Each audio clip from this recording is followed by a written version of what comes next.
Ay pak, ang ganda nung kuko ko, parang pang mayaman. Char! Nag-post nga ako nung nakaraan na hindi man lang umabot ng 24 hours yung cutic sa kamay ko. Kaya eto, magpapaayos ulit ako ng kuko, pero this time soft gel na. Kaya tara, samahan nyo ako. At panoorin mo na nga rin to hanggang dulo at baka ikaw na yung mapili para sa free nail extension. So dito nga yung meet up namin sa may Arcontica at yes po, nagpipick up nga siya ng mga customer, lalo na yung malalapit lang. Pero pwede rin naman siya mag-home service at may sarili naman siyang motor.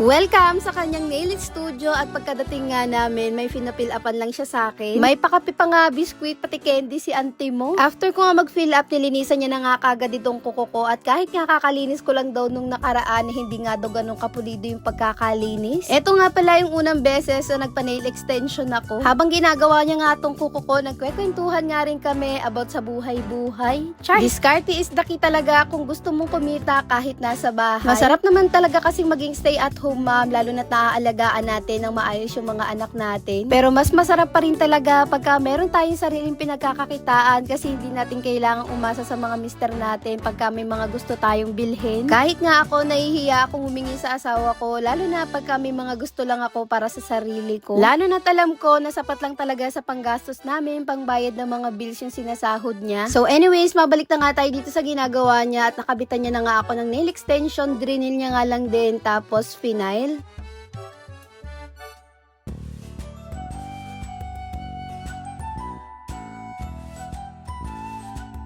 Eto nga palang napili kong color is para siyang mocha tapos beige para aesthetic. Simple nga lang tong pinagawa ko pero tignan nyo naman yung itsura ng kamay ko. Ang classy na akala mo parang walang ginagawa sa bahay. So anyways, yung ganitong soft gel nga pala kahit ipanghugas, ipanglaban nyo, hindi kagad natatanggal at inaabot nga daw to ng 3 weeks to 1 month. Kung gusto mo nga rin nito, baka ikaw na yung mapili para sa free nail extension. Just like and follow yung kanyang page na Olivia Nail Studio. Ilalagay ko na lang yung link niya sa may comment section. May promo nga rin siya ngayong bare months na free pedicure pagka nagpa-nail extension kayo. At ilalagay ko na nga rin dito sa screen yung mga services na ino-offer niya pa. Kaya ano pa inaantay mo, magpagawa ka na nga rin para plakado yung kuko natin ngayong darating na Pasko. At yun lang muna. Salamat sa panonood. Please like and share this video.